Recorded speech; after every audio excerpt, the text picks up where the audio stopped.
नमस्कार, मैं doctor Narendra Kumar drawing and painting से। हम चर्चा कर रहे हैं बीए पार्ट चित्रकला विषय के चित्रकला के बारे में। तो अब तक जैसे हम चर्चा कर चुके हैं चित्रकला की परिभाषा, उसके बाद में जैसे चित्रकला के तत्वों के बारे में हम चर्चा कर रहे थे। तो चित्रकला के जो 6 तत्व हैं, जिनमें थे रेखा, रूप, वर्ण यानी रंग। उसके बाद था तान। तान पे जैसे हम तान यानी मतलब टोन पे हम इससे पूर्व में चर्चा कर चुके हैं। अब इसका जैसे जो पांचवा तत्व है वो है पोत या टेक्चर, जिसको पोत अंग्रेजी में बोलते हैं टेक्चर। वो इसको वैसे तल चरित्र भी कहते हैं।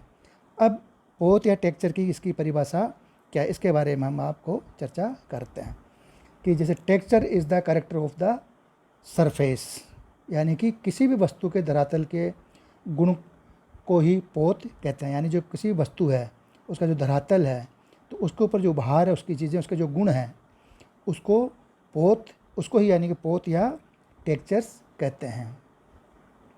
किसी भी वस्तु के धरातल के गुण को ही यानी कि पोत कहते हैं। विभिन्न प्रकार के पदार्थ, पत्थर, उनके रंग तथा रूप एवं स्पर्श ज्ञान होते हैं। प्राकृतिक पदार्थों के अतिरिक्त मानव निर्मित यानी कि मैन मेड भी अनेक वस्तुओं में विभिन्न प्रकार के धरातल देखने को मिलते हैं। यानी कि जो पोत हैं, ये टेक्सचर्स हैं, ये दोनों ही होते हैं, प्राकृतिक भी होते हैं और मैन मेड यानी कि मनुष्य के द्वारा, व्यक्ति के द्वारा बनाई हुई वस्तुओं की जो सरफेस है वो भी, उनका भी वो कहलाते हैं, टेक्सचर्स कहलाते हैं देखने को। पोत को जहाँ एक और हम देख सकते हैं, अर्थात हमारे नेत्रों के द्वारा, उतना ही छूकर स्पर्श ज्ञान भी कर सकते हैं। अतः पोत से तात्पर्य है जो छूने और देखने में एक ही प्रकार की अनुभूति यानी फीलिंग दे।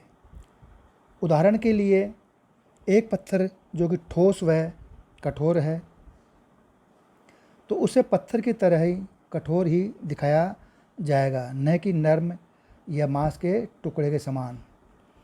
तो इस प्रकार देखने और छूने के सम्मिलित अनुभव से वस्तुएं जैसी दिखती है, उन्हें वैसे ही छूने में भी अनुभव होती है। जैसी दिखती है वैसी वो छूने में भी अनुभव होती है। यानी हम किसी चीज़ को देखते हैं, जब मान लो पत्थर को देखें तो हमें पत्थर की ही अनुभूति होती है। तो उसी प्रकार जैसे देखने में और उसको छुएंगे तो वैसी उसकी वो अनुभूति होगी। अतः गीला व सूखा धरातल, रूखा और मुलायम, चिकना और धूमिल धरातल यानी सरफेस आदि विभिन्न प्रकार के धरातल होते हैं, जो छूने व देखने में एक समान अनुभूति देते हैं। अतः इस प्रकार जैसे तल चरित्र यानी टेक्सचर अथवा पोत टेक्सचर किसी भी वस्तु अथवा किन्हीं वस्तुओं के धरातल से संबंध के गुण हैं, जिसका चित्रकला के क्षेत्र में पर्याप्त महत्व है। जिस प्रकार एक चित्रकार अपने चित्र में रंग, रेखाओं और आकारों की सृजना के महत्व को नहीं नकार सकता, उसी प्रकार वह तल चरित्र यानी कि पोत टेक्सचर्स के चरित्र को भी अनदेखा नहीं कर सकता।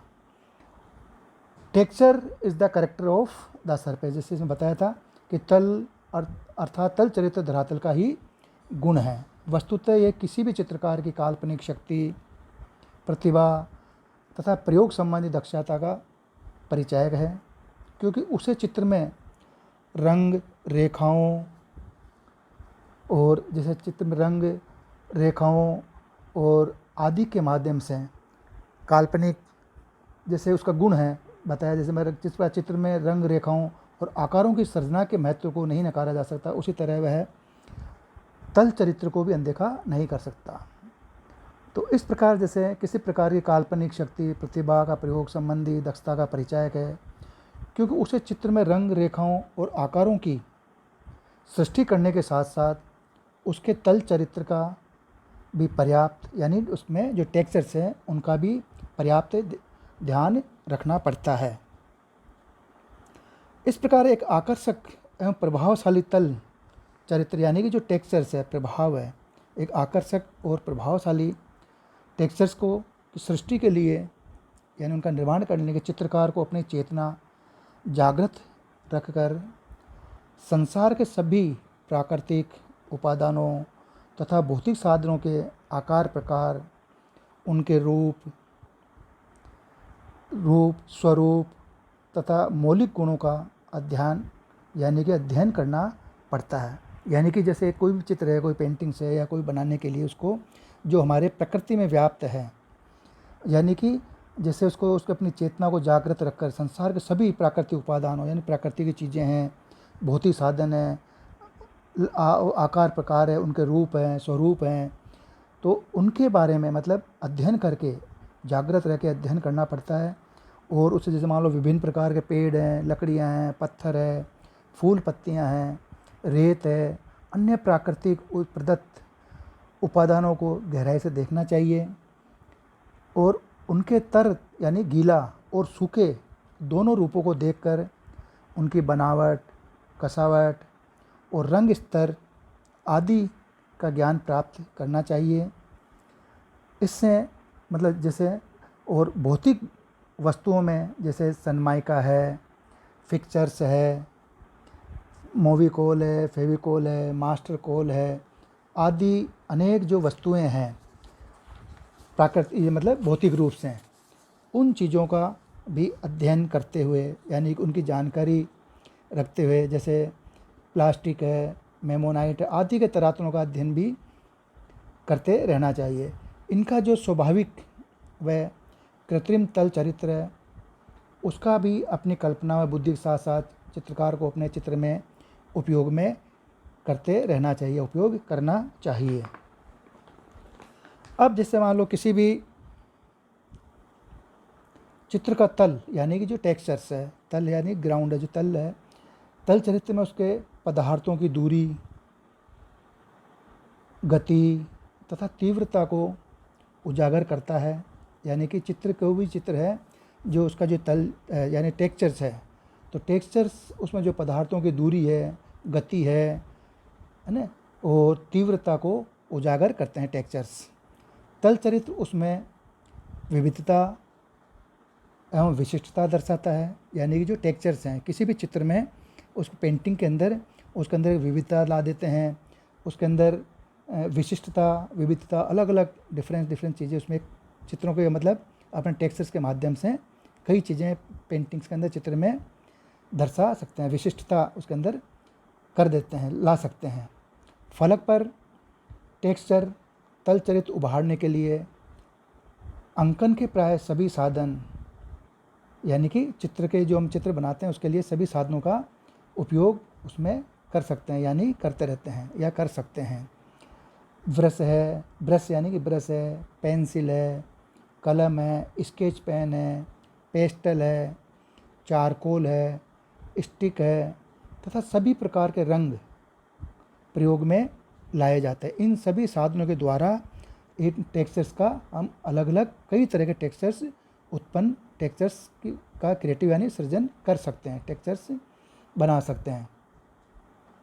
इसके अलावा जैसे आधुनिक समय में तो चित्रकार जैसे रेत के भी एक्सपेरिमेंट करते हैं, फेविकोल से भी करते हैं, और फेविकोल है, फेविकोल टेक्सचर है, वाइट है, लकड़ी है, लकड़ी के बुरादे हैं और चमड़े आदि का प्रयोग भी करके अपने चित्र का तल चरित्र उभारने में कोई संकोच नहीं करते हैं। आजकल जो आधुनिक समय में बड़े बड़े चित्रकार हैं वो अपने पेंटिंग्स में अपने कैनवास पे, वुड पे या जो भी उनका साधन है जिस पे करते हैं वो, तो उसके अंदर जैसे मान लो फेविकोल के द्वारा है, अपने टेक्सचर वाइट के द्वारा है, टेक्सचर वाइट आता है केमिकल, उसके द्वारा है, लकड़ी के बुरादे हैं, चमड़ा है आदि है, कई चीज़ें इनको वो अपने पेंटिंग्स के अंदर यूज़ करके एक नया आयाम प्रस्तुत करते हैं। बड़ी बड़ी प्रदर्शनियों में उनके जो चित्र हैं, उनके तल चरित्र यानी उनको जो टेक्सचर्स है, उन टेक्सचर्स की एक विशेषता हो जाती है और उनके टेक्सचर्स के विशेष गुणों के कारण ही उन्हें पुरस्कार भी मिल जाता है।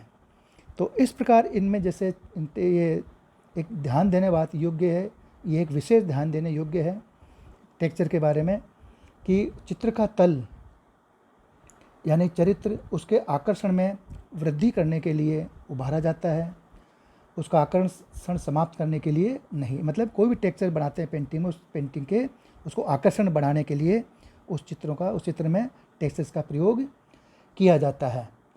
साथ ही आवश्यकता नहीं है कि चित्र में तल चरित्र उभारने की आवश्यकता नहीं हो, तब भी उभारने की कोशिश की जाए। यानी कि कोई चित्र में अगर ज़रूरत नहीं है तो उसके लिए आवश्यकता भी नहीं है। आधुनिक समय प्रयोगरत चित्रकला का यह विशेष गुण है कि चित्रकार अपनी कृति में रंग, रेखा, छाया, प्रकाश, अरूपा कृतियों के माध्यम से दर्शक के समक्ष प्राय दृष्टिभ्रम उत्पन्न करता है। कभी कभी यह दृष्टिभ्रम बेहद आकर्षक भी प्रतीत होता है और तल चरित्र भी दृष्टिभ्रम उत्पन्न करने का एक अच्छा साधन है। यानी कि जो टेक्सचर्स है, टेक्सचर कहीं पे उभार देते हैं तो हमारी दृष्टि कहीं पे उभार है, कहीं पे सरफेस है, उसके आधार पे भी हमें दृष्टिभ्रम का ये एक उत्पन्न करने का एक वो गुण हो जाता है, अच्छा साधन होता है। तल चरित्र कलाकृति का गुण होने के साथ ही एक ऐसा तत्व भी है जो उसकी संप्रेषण शक्ति में वृद्धि करता है। यानी कि जो कोई पेंटिंग बनाता है, एक्सप्रेशंस करता है, तो टेक्सचर्स उसकी शक्ति में अभिवृद्धि करता है। उसके बिना चित्र पूर्ण नहीं कहा जा सकता। चित्र में विशिष्टता तभी आती है जब उसका टेक्सचर्स आकर्षक बनाया जाता है। कृति के टेक्सचर्स में चित्रकार की सृजनात्मकता की छाप होती है कि उसमें कितना कुशलता से उसने वो कार्य या टेक्सचर्स उसने बनाए हैं। इस संसार में हमें एक से एक बढ़कर अलौकिक वस्तुएं देखने को मिलती है। उनके रूप, वर्ण और आकार को स्पर्श करके अनुभव किया जा सकता है।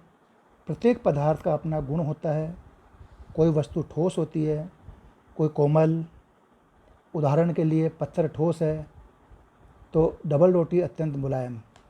अतः चित्र में ऐसी वस्तुओं का चित्रण उनके गुणा के अनुकूल, या तो जो उनके गुण हैं उसके अनुकूल ही किया जाना श्रेयस्कर होता है। इस संबंध में प्रसिद्ध यानी सुप्रसिद्ध विदेशी चित्रकार पॉल क्ली एक प्रसिद्ध चित्रकार रहे हैं। तो उनका कथन है या दृष्टि, वो कहते हैं कि प्रत्येक पदार्थ के अपने गुण होते हैं। जैसे पत्थर कठोर और ठोस है, उसे नरम या मांस जैसा नहीं दिखाया जाना चाहिए। चित्र में टेक्सचर दिखाने वाले चित्रकार को इस बात का पूरा ध्यान रखना चाहिए। तो इस प्रकार ये चित्र टेक्सचर्स हैं, इनके जो परिभाषा है, इनके विशेष इनका चित्रकला में क्या उपयोग है, किस किस चीज़ों में हमें मानव निर्मित टेक्सचर्स हैं, प्राकृतिक टेक्सचर्स हैं, ये सब इनके बारे में हमने चर्चा करी। अब इसके बाद में इसके जैसे आगे चर्चा करेंगे हम इसके अगले उसमें कि टेक्सचर्स के यानी कि टेक्सचर्स का क्लासिफिकेशन ऑफ टेक्सचर्स, यानी कि पोत का वर्गीकरण। हम इसके लिए आगे हम उसमें अगले में चर्चा करेंगे। धन्यवाद।